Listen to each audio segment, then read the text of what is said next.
الحمد لله وحده والصلاة والسلام على من لا نبي بعده أعوذ بالله من الشيطان الرجيم بسم الله الرحمن الرحيم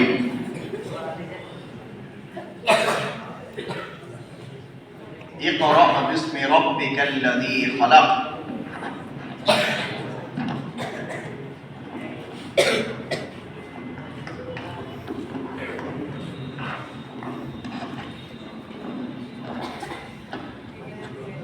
خلق الإنسان من علق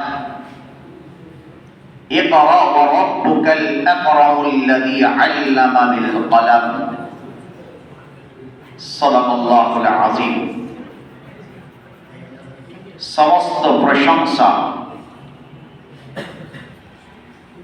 সেই মহান স্রষ্টা আল্লাহ পাকের জন্য যে আল্লাহ পাক আমাদেরকে অযাচিতভাবে ঈমান দান করেছেন, এই জন্য শুকরিয়া স্বরূপ বলি আলহামদুলিল্লাহ।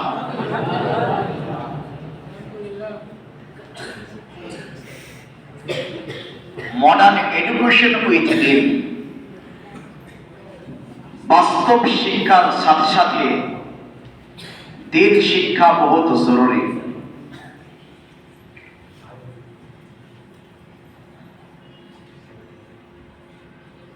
একজন সন্তানের প্রথম পাঠশালা হলো তার মায়ের কোল।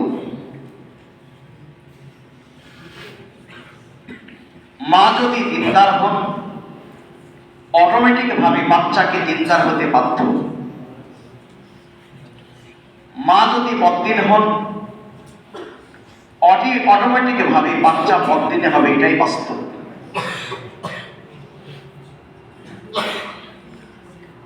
চলতি ভাষাতে একটি প্রবাদ বাক্য আছে, দেখা দেখি চাষ আর দেখা দেখি বাস।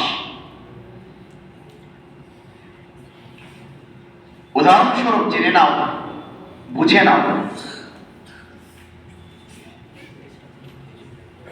একটি বাচ্চা ঘুম থেকে উঠে দেখছে তার মা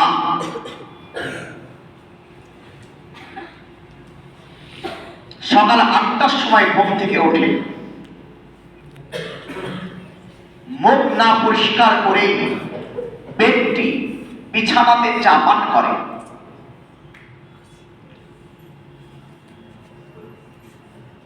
মায়ের শরীরের যে বস্ত্র, ইসলামের শরীয়ত বিরোধী বস্ত্র পরিধান করে আছেন ওই আম্মাজান, সেটা এই বাচ্চা দেখছে।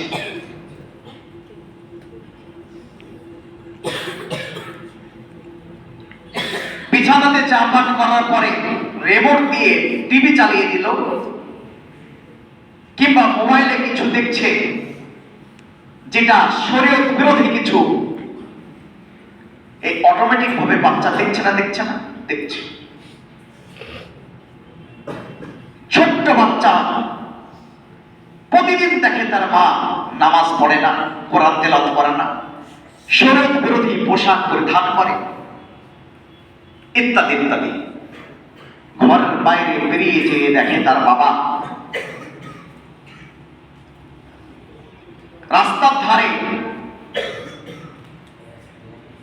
মুখ পরিষ্কার না করে, বিরাস না করে কার সঙ্গে সকালবেলা উঠে বকবক করে কথা বলছে। আরেকটু সাইডে তার দাদাও ঠিক একই রকম পরিস্থিতি। এই বাচ্চা আস্তে আস্তে বড় হচ্ছে, আর এটা ব্রেনে গেঁথে যাচ্ছে কথাগুলো, বিষয়গুলো। পক্ষান্তরে উল্টা, একজন বাচ্চা ঘুম থেকে উঠেই ঘুম ভেঙে গেল আর দেখে তার মা তাহাজ্জুদের নামাজ পড়ছে। আরেকদিন ঘুম ভাঙলো, দেখে তার মা ফজরের নামাজ পড়ছে। আরেকদিন ঘুম ভাঙলো, দেখে তার মা ফজরের নামাজ পড়ার পরে কোরআন তেলাওয়াত করছে। আস্তে আস্তে বাচ্চা বড় হচ্ছে, ঘর থেকে বার হয়ে যেয়ে বাইরে দেখে পাশের রুমে তার দাদাজান কোরআন তেলাওয়াত করছে, আরেকটু বাইরে বার হয়ে গিয়ে দেখে তার পিতা মসজিদ থেকে নামাজ পড়ে হাতে তসবিহ নিয়ে সুবহানাল্লাহ সুবহানাল্লাহ বলতে বলতে বাড়িতে প্রবেশ করছে।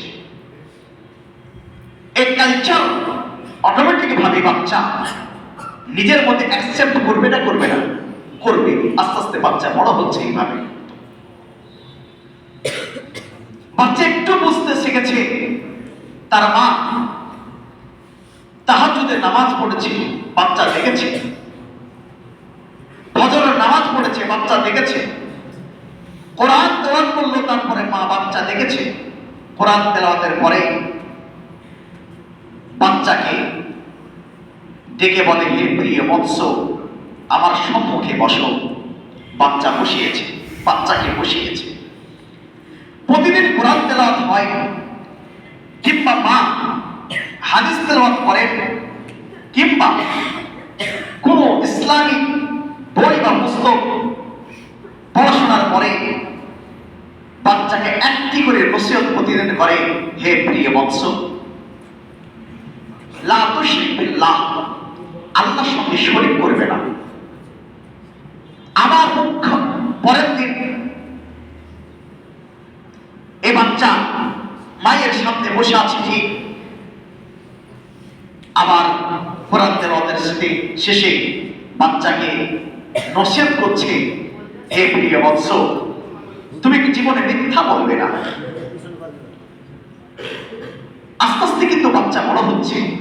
আবার একদিন এইভাবে মা নসিহত করছে, হে প্রিয় বৎস, আমার পুত্র, আমার সন্তান, আমার কলিজার টুকরা, শোনো, হালাল রুজি অনুসন্ধান করতে হবে, হালাল রুজি ভক্ষণ করতে হবে। কারণ প্রফেট মুহাম্মদ সাল্লাল্লাহু আলাইহি ওয়াসাল্লাম হালাল রুজি অনুসন্ধানের জন্য ব্যবসা করেছেন। অতএব উত্তম হালাল রুজির পন্থা বা রাস্তা তরিকা হলো ব্যবসা। এই বাচ্চা অটোমেটিক ভাবে বড় হচ্ছে না, বড়ই হয়ে গেছে ধরে নাও। হঠাৎ করে মনে মনে ভাবলো ওই বাচ্চা যে আমি তো ছোটবেলায় মায়ের কাছে অনেক নসিহত শুনেছি, আমার মা এই শিক্ষা দিয়েছে, এই শিক্ষা দিয়েছে, এই শিক্ষা দিয়েছে। ফলে সে নিজের জীবনকে এমন ভাবে তৈরি করলো যে আমাকে বড় ব্যবসায়ী হতে হবে, হালাল রুজি অনুসন্ধান করার জন্য। ব্যবসার উদ্দেশ্যে দামেস্ক বলে একটি জায়গা আছে, তখন ঘোড়ার গাড়ি ছিল বা ট্রেনের ব্যবস্থা ছিল না। ঘোড়ার গাড়ি করে টক টক টক টক টক টক করতে করতে দামেস্কের দিকে আগে বাড়ছে। হঠাৎ রাস্তার মধ্যেখানে একজন ব্যক্তি বলছে, ও ভাই, আমি বড় অসহায়, আমাকে একটু তোমার গাড়িতে নেবে, আমি একটু তোমার সঙ্গে যেতাম। সে মনে মনে ভাবলো, তাই তো, আমার মা তো অনেক নসিহত করেছে, তার মধ্যে এটাও তো বলেছে যে মানুষের হেল্প করতে হয়, উপকার করতে হয়, সহযোগিতা করতে হয়। ঠিক আছে, আসো। গাড়িতে গিয়েছে, গাড়ি যায় যায় যায়। কিছু দূর যাওয়ার পরে চৌরাস্তা, চার মাথা একটি জায়গা, সেখানে ওই ব্যক্তি বলে, এ বাবা, তুমি কোথায় যাবে? বলছে, আমি দামেস্কে যাব। কোন রাস্তায় যাবে? আমি মায়ের কাছে উপদেশ শুনেছি, সুপথ দুর্ভালো, অতএব আমার চেনা পথে ডান দিক দিয়ে, আমি ডান দিক দিয়ে রাস্তা ধরে দামেস্কে যাব। সে বলছে, বাবা, আমি কি তোমাকে কোন কথা বলবো? বলুন। বাম দিক দিয়ে সহজেই দামেস্কে পৌঁছানো যায়, তুমি কি এই দিক দিয়ে যাবে? তোমার ভালোর জন্য বলছি আমি। সে মাথায় এটা ভাবলো, সে তো ছোট থেকে কোনোদিন কাউকে মিথ্যা বলেনি, মিথ্যা বলা শেখেনি। সে মনে মনে ভাবলো, হয়তো এই লোকটি সত্যই বলছে। এ কথা ভেবে ঠিক আছে, চলুন। বাম থেকে ঘোড়ার গাড়ি ছুটিয়ে দিল। যাই যাই, যেতেই থাকে। যতদূর যাই, আস্তে আস্তে ঘন জঙ্গল, আরো যাই, আরো জঙ্গল, আরো যাই, আরো জঙ্গল, গভীর জঙ্গল। এমনকি রাস্তার ধারে কিছু খালবিল, ছোট ছোট খালবিল, পুকুর। আর একটু যাই, যাওয়ার পর দেখে তুই একটা লাশ পড়ে আছে। এই যুবকের ভিতর কম্পিত হল ভয়ে। ও ভাই, তুমি কোন দিকে নিয়ে যাচ্ছ? তো গভীর জঙ্গল এবং এই লাশ পড়ে আছে তো, আরে চলো চলো চলো। আরেকটু সামনে যাওয়ার পরে বিরাট বড় এক পাহাড়, সামনে যাওয়ার কোনো রাস্তা নাই। এ ভাই লঙ্কিত হয়ে বলে, ভাই তুমি কোন দিকে নিয়ে আসলে? এ তো অপরিচিত জায়গা, নতুন জায়গা, আমি চিনি না। এত লাশ, রাস্তাও নেই, কোন দিকে নিয়ে আসলে? সে অট্ট হাসি দিয়ে বলল, আরে এগুলোকে তো আমি হত্যা করেছি, আজকে তোকেও আমি হত্যা করব। ভাই প্রাণ ভিক্ষা দাও, জোর হাত করে মেনতে তোমার, আমাকে প্রাণ ভিক্ষা দাও। প্রাণ ভিক্ষা দেওয়া যাবে না ভাই, আমার জোর হাত করে আমার সব সম্পদ নিয়ে দাও, কিন্তু আমাকে প্রাণ ভিক্ষা দাও। আরে আমি তো এগুলো নেবই, তোকেও হত্যা করবো, যেমনটা হত্যা করেছিলাম এদেরকে। শেষ পর্যন্ত আবেদন করছি, 2 রাকাত নামাজ কমসে কম পড়তে দাও। পড়ে নে পড়ে নে পড়ে নে, কারণ এই লাশগুলো শেষ মুহূর্তে 2 রাকাত করে নামাজ পড়েছিল, কিন্তু তোর আল্লাহ, তোর রব, তোর স্রষ্টা এদেরকে বাঁচাতে পারেনি। পড়ে নে। তাড়াহুড়ো করে চলে যায়, পুকুরের সাইডে উঁচু করে এসে নামাজে দাঁড়ায়। আলহামদুলিল্লাহ রাব্বিল আলামিন আর রহমানির রহিম মালিক ইয়াউমিদ্দিন ইয়্যাকা না'বুদু ওয়া ইয়্যাকা নাস্তাঈন। ইয়া আল্লাহ, তোমার ইবাদত করে তোমার কাছে সাহায্য চাই। ইহদিনাস সিরাতাল মুস্তাকিম সিরাতাল লাযীনা আন'আমতা আলাইহিম গায়রিল মাগদুবি আলাইহিম ওয়ালাদ-দাল্লিন। সূরা ফাতিহা শেষ। ভয় আছে তো, কোনো জায়গার আয়াত মনে পড়ছে না। অনেক চিন্তা করার পরে হঠাৎ একটি আয়াত মনে পড়ল, সূরা নামালের ৬২ নম্বর আয়াত। আম্মা ইউজিবুল মুত্তাররা ইযা দাআহু ওয়া ইয়াকশিফুস সূ। হে মাওলা, হে রব, হে স্রষ্টা, হে খালিক, হে মালিক, বিপদের সময় তো তুমি উদ্ধার করো, তুমি ছাড়া কে আছো? এই কথা বলতে বলতে চোখের পানি বইতেই থাকে। হঠাৎ করে রুকু চলে যায়, আর কোনো আয়াত মনে পড়ে না। সেজদায় চলে যায়। সেজদায় যখন যায়, বিকট একটি আওয়াজ, তাল গাছ যেমন আছড়িয়ে পড়ে তেমন একটি আওয়াজ। যাই হোক, কিছুক্ষণ পর আওয়াজ শেষ হলো। সালাম ফেরানোর পর এসে দেখি সেই বদমাইশের লাশ ধরাশায়ী শায়িত জমিনের বুকে পড়ে আছে। বল সুবহানাল্লাহ। আর সেখানে একজন যুবক, মাথায় পাগড়ি, মুখ ভর্তি দাড়ি, সুন্দর সাদা পোশাক, হাতে বর্ষা নিয়ে দাঁড়িয়ে আছে। এই যুবক জিজ্ঞেস করছে, ভাই আপনাকে তো চিনতে পারলাম না, আপনি কি? বলছে, আমি হলাম ওই আয়াতের গোলাম যে আয়াত তুমি পড়েছ, অর্থাৎ ফেরেশতা আল্লাহ তাআলা তোমাকে তোমার হেল্পের জন্য আমাকে পাঠিয়েছে। সুবহানাল্লাহ। আমি এই ঘটনার দ্বারা তোমাদের যেটা বলতে চাইছি, প্রিয় ছাত্র ভাই, একজন যুবক, তোমাদের মতো যুবক, ওস্তাদের কথা ও মায়ের কথা শুনে ব্যবসার উদ্দেশ্যে যেতে যে এমন বড় আল্লাহর ওলি হয়েছেন যেটা প্রমাণ পাওয়া গেল। অতএব তোমরা যে সমস্ত স্টুডেন্ট এখানে পড়াশোনা করছো, তোমাদের দ্বারাও সম্ভব আল্লাহর ওলি হওয়া। ওলি হওয়ার জন্য আলেম শর্ত নয়, ওলি হওয়ার জন্য হাফেজ হওয়া শর্ত নয়, ওলি হওয়ার জন্য কারি হওয়া শর্ত নয়, ওলি হওয়ার জন্য মুফতি হওয়া শর্ত নয়। আল্লাহর ওলি হওয়ার জন্য হারাম থেকে বাঁচা, হালাল রুজি অনুসন্ধান করা ও অন্যান্য গুনাহ থেকে বেঁচে থাকা, একমাত্র আল্লাহর প্রতি দৃঢ় বিশ্বাস থাকার পরে রাসূলুল্লাহ সাল্লাল্লাহু আলাইহি সাল্লামের সুন্নাত মোতাবেক নিজের জীবনকে চালাতে পারলেই আল্লাহর ওলি হওয়া যাবে। অতএব আমরা ওই যুবকের মতো আল্লাহর ওলি হব বলি ইনশাআল্লাহ। ইনশাআল্লাহ। আমাদের উদ্দেশ্য ডাক্তার হওয়া, মাস্টার হওয়া, ইঞ্জিনিয়ার হওয়া, প্রফেসর হওয়া, ব্যারিস্টার হওয়া।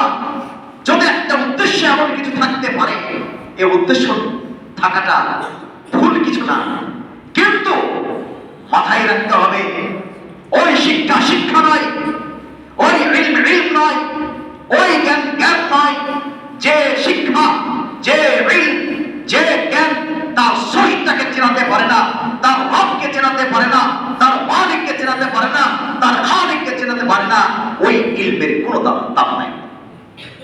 অতএব আমি ডাক্তার, মাস্টার, ইঞ্জিনিয়ার যাই হই না কেন, সর্বপ্রথম আমার পরিচয় আমি হলাম আল্লাহর বান্দা ও প্রফেট মুহাম্মদ সাল্লাল্লাহু আলাইহি সাল্লামের উম্মত। আল্লাহর হুকুমগুলো মুহাম্মদ সাল্লাল্লাহু আলাইহি সাল্লামের তরিকাতে আমাকে চালাতে হবে। এই জন্য প্রথম আমরা নিয়োগ করে নিই, আমরা জীবনে কোনো চাকরি পাই যে না পাই, আমার জীবন এই অর্জন করার পরে সঠিক রাস্তায় চালিত করব, যে রাস্তা আল্লাহ বলেছেন, প্রফেট মুহাম্মদ সাল্লাল্লাহু আলাইহি ওয়াসাল্লাম বলেছেন, সেই রাস্তায় চালিত করব বলে ইনশাআল্লাহ। ইহুদি, খ্রিস্টান, মানুষে গায়ের মুসলিমদের রাস্তা তরিকা আমরা অবলম্বন করব না। এই শিক্ষা আমাকে সঠিক পথ দেখাবে, শিক্ষা আমাকে কুপথ থেকে বাঁচাবে। ব্যাস, হালাল ইনকামের জন্য ব্যবসা আছে, অনেক রাস্তা আছে। নিয়ম ইলমের দ্বারাই আমি আল্লাহকে চিনব ও রাসূলের তরিকা মোতাবেক জীবনকে চালাবো। নম্বর 2, মাটির কলসি কোমর গলাতে, কোমররা মাটির কোন বস্তু যখন তৈরি করে, তৈরি করার সময় যদি মাটির কাদাটা বেঁকে যায়, কলসির কাদাটা বেঁকে যায়, পোড়ানো হয়ে যায়, পোড়ানোর পরে যদি ওই মাটির কলসির কাদা সোজা করার চেষ্টা করা হয়, বেশি জোরে চাপ দেওয়ার কারণে হট করে ভেঙে যাবে, সোজা হবে না। কিন্তু ওই মাটির কলসিটা যে টাইমে তৈরি হচ্ছিল, সামান্য একটু হাত দিয়ে দিলেই সোজা হয়ে যেত। এ প্রিয় বৎস, যুবক ভাই, প্রিয় ছাত্র, এখন আমাদের জীবন তৈরি হওয়ার জীবন ওই মাটির কলসির মতো। ওই মা, যে মা পত্নী ছিল, ওই মায়ের কালচার দেখে তার প্রিয় সন্তান অটোমেটিক ভাবে সে বেলাইনে হাঁটতে বাধ্য। নেক্সট, দ্বিতীয় মহিলা, দ্বিতীয় আব্বাজান, যিনি ইসলামী শরীয়ত মোতাবেক নিজের জীবনকে চালিত করেছেন, সেই মায়ের কালচার দেখে অটোমেটিক ভাবে এ বাচ্চা ভালো হতে বাধ্য। ঠিক না ভুল বলছি? কেন? এই জন্য যে ও বাচ্চা তৈরি হওয়ার সময় তার মায়ের কাছ থেকে বাঁকা হওয়ার কোন রাস্তা খুঁজে পায়নি, সঠিকভাবেই তৈরি হয়েছে। এই জন্য আমাদের উচিত ছিল মায়ের কাছ থেকে তৈরি হওয়া। সে সময় তোমাদের কেমন গেছে আমি জানি না, তোমরা ভালো জানো।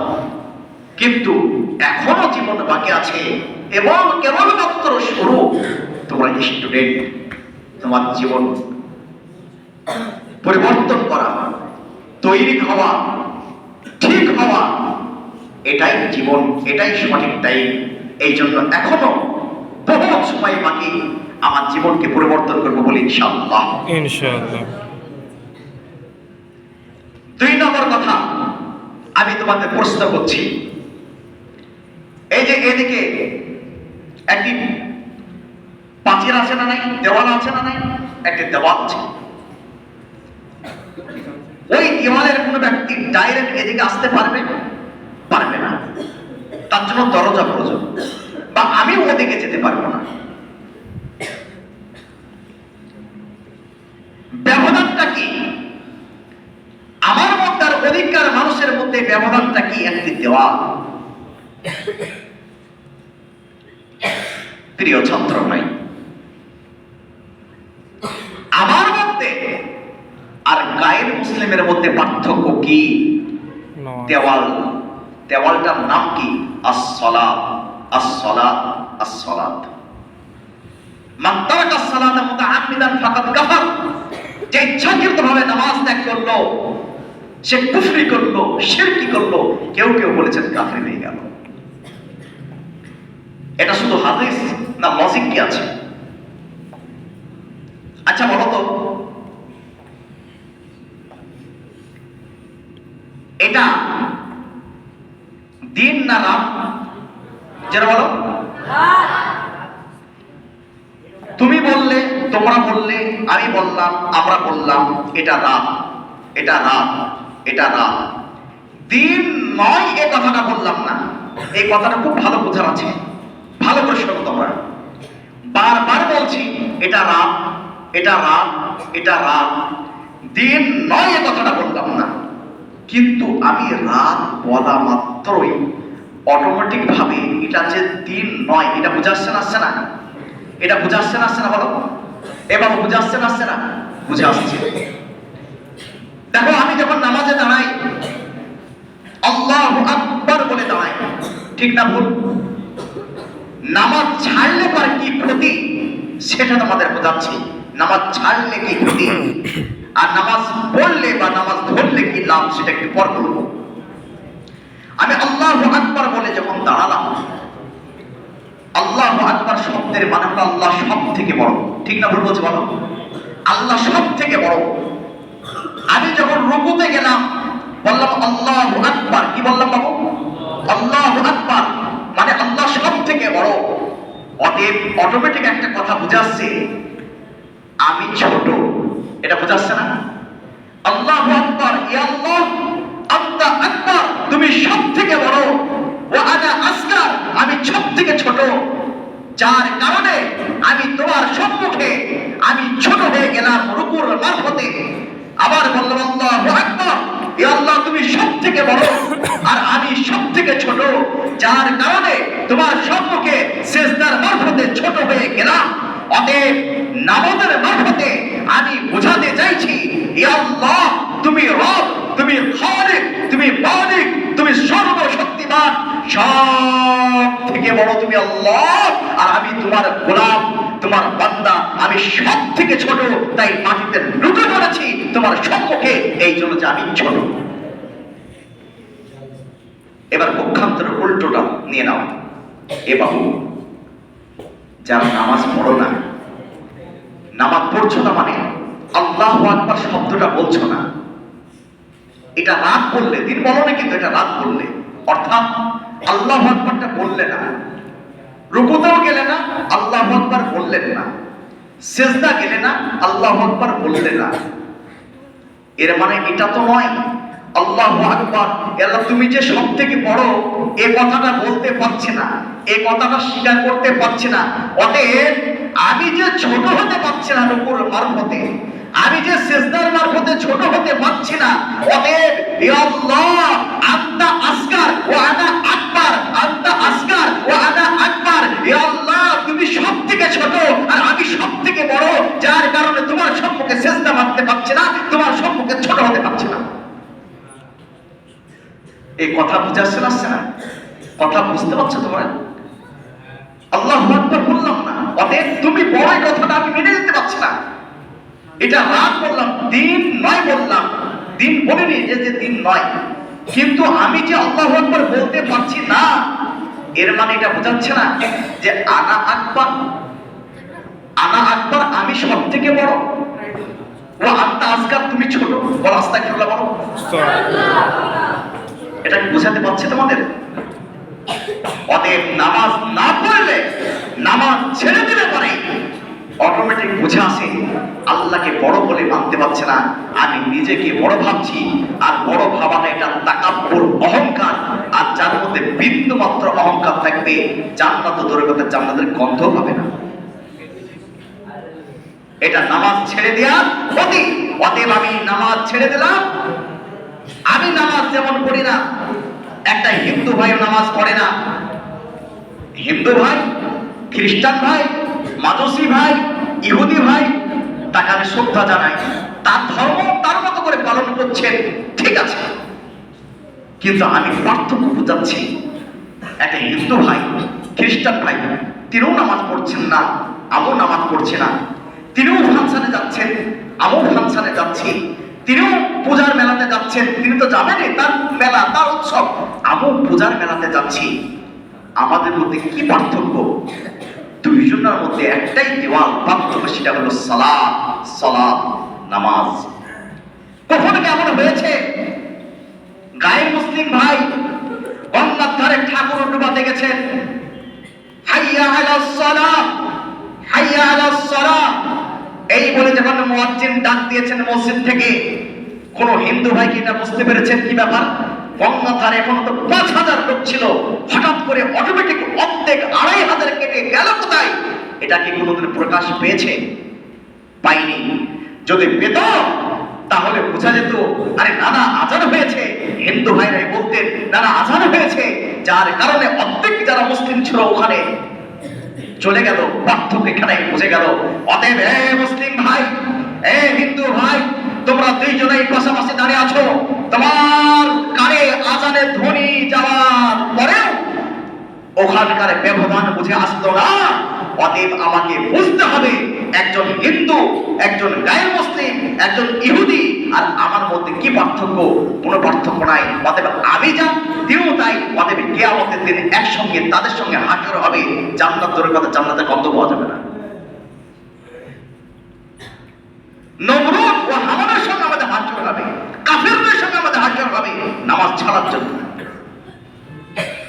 এই জন্য এখনো যারা বুঝছো না, আর শিক্ষকরা ডান্ডা মেরে কেন নামাজ পড়াবে? নামাজ তো আমাকে নিজে বুঝতে হবে যে আমার রব বলে কেউ আছেন। শোনো, কিসের ইলমের অহংকার, কিসের মাস্টারি অহংকার, কিসের ডাক্তারি অহংকার, কিসের প্রফেসরের অহংকার? তুমি কোথায় বসবাস করছো, কোথায় চলাফেরা করছো? এই প্লেট, একটা প্লেটের মধ্যেখানে আমরা চলাচল করছি। আল্লাহ চাইলে ভূমিকম্পের মারফতে একটুখানি লড়ে দিলে সব শেষ হয়ে যাবে। কিসের অহংকার বলো? কাজ জমিনে চলাচল করছো, কাজ জমিনে হাঁটাহাঁটি করছো, ভূমিকম্পের মারফতে একটু লড়ে দিলে সব শেষ হয়ে যাবে।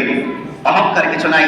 এই জন্য আল্লাহর প্রতি আমরা সন্তুষ্ট হয়ে আল্লাহর প্রতি আমরা রাজি খুশি যাতে হতে পারি, আর আল্লাহ যাতে আমাদের প্রতি রাজি খুশি হতে পারে এইরকম জীবন গঠন করে এই দুনিয়া ছাড়তে হবে। ছাড়বো বলি ইনশাআল্লাহ।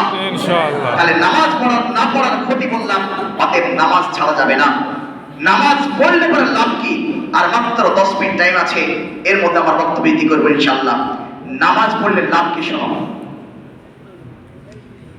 তোমরা এখানে সায়েন্সের ছাত্র তো অনেক আছো, তাই না? এটার নাম কি? হেড। এটার নাম কি বলো? হেড। হেড মানে হেড, হেড টিচার হয়, যেমন হেডমাস্টার হয়, হেড মানে হেড, সবার থেকে। এই ডান দিককার মস্তিষ্ক বাম দিককে চালায়, বাম দিককার মস্তিষ্ক ডান দিককে চালায়। দিন আপনি 24 ঘন্টা, 24 ঘন্টাকে আল্লাহ তাআলা 8 ঘন্টা করে ভাগ করেছেন। মানুষ হালাল রোজগারের জন্য 8 ঘন্টা কর্মরত অবস্থায় থাকবে, 8 ঘন্টা ইবাদতের জন্য দেবে। আর ইবাদত এবং ওই হালাল রুজি অনুসন্ধানের জন্য যে ক্লান্তি এসেছে শরীরের মধ্যে, এর জন্য 8 ঘন্টা সে শয়ন করবে, আরাম করবে, ঘুমাবে। এটা আল্লাহর সংবিধান। 3 8 24 ঘন্টা। কিন্তু বেশিরভাগ মানুষ তো বেশিরভাগ সময়টি হয় দাঁড়িয়ে থাকে, নাই বসে থাকে, শোয়া খুব কম হয়, সময় নষ্ট করে বেশি। এবার আল্লাহ বলছেন, হে বান্দা, শুধু আমার হুকুম চাপিয়ে দিয়েছি তা না, তোমাদের লাভ আছে। কি লাভ? মানুষের এখানে একটি মেশিন থাকে, এই মেশিনের নাম হলো হৃৎপিণ্ড, হার্ট, ঠিক কিনা? হৃৎপিণ্ড। এর কাজ কি? পাম্প করা, পাম্প, রক্ত সঞ্চালিত করা গোটা শরীরের মধ্যে। মস্তিষ্কে যত বেশি রক্ত পৌঁছাবে তত বেশি মস্তিষ্ক ভালো থাকবে, মাথা ভালো থাকবে, এটাই স্বাভাবিক। কিন্তু মানুষ তো 24 ঘন্টার মধ্যে বেশিরভাগ সময়টাই দাঁড়িয়ে থাকে না, বসে থাকে না, কর্মরত অবস্থায় থাকে। কিন্তু মানুষ যখন রুকুতে যায়, হৃৎপিণ্ডটা অনেক উঁচু হয়ে গেল, আর মাথাটা অনেক নিচু হলো, বলে কি হলো না বলো? আবার যখন সিজদাতে যায়, এই মেশিনটা অনেক উঁচুতে হলো এবং মাথাটা অনেক নিচুতে হলো। যেমন একটি পানি তোলা মেশিন, এখান থেকে যদি 6 তলাতে পানি তোলা হয়, পেশাব পড়বে না? পড়বে না? পেশাব পড়বে, চাপ পড়বে। কিন্তু নরমাল ভাবে যদি মুখটা খুলে দেওয়া হয় কোনো চাপ পড়বে না। ঠিক হৃৎপিণ্ডের মাথাতে রক্ত তুলতে কষ্ট হয়, কিন্তু যখন আমি সেজদাতে চলে যাই এই হৃৎপিণ্ড হার্ট খুব স্পিড পাম্প করার কারণে চকচক চকচক চকচক করে মস্তিষ্কে রক্ত পৌঁছাতে খুব সুবিধা হয়, পর্যাপ্ত পরিমাণে মস্তিষ্কে রক্ত পৌঁছে যায়, যার কারণে মস্তিষ্ক ভালো থাকে। আর মস্তিষ্ক ভালো থাকার কারণে গোটা শরীরটাই ভালো থাকে। যেমন সুবহানাল্লাহ। এই জন্য নামাজ পড়লেই লাভ। আমরা এখানে উপস্থিতি সকলকে আবেদন করছি আমাদের নিজের জীবনকে আল্লাহর হুকুম ও নবীর তরিকা মোতাবেক চালাবো বলে ইনশাআল্লাহ। আর জিন্দেগিতে কখনো নামাজ ছাড়বো না।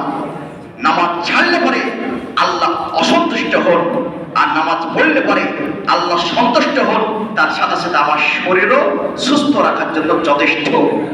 আল্লাহ সুবহানাহু ওয়া তাআলা আমাদের প্রত্যেককে শোনার থেকে বেশি আমল করার তৌফিক দান করুন। আল্লাহুম্মা আমিন আমিন। ওয়া আখিরু দাওয়ানা আলহামদুলিল্লাহি রাব্বিল আলামিন। আসসালামু আলাইকুম ওয়া রাহমাতুল্লাহি ওয়া বারাকাতুহু। ওয়া আলাইকুম আসসালাম।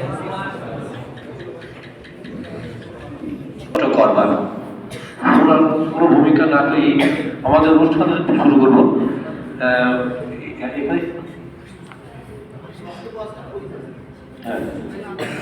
হ্যাঁ, একটা কথা, আমি একটা কথা, অনলি ওয়ান মিনিট।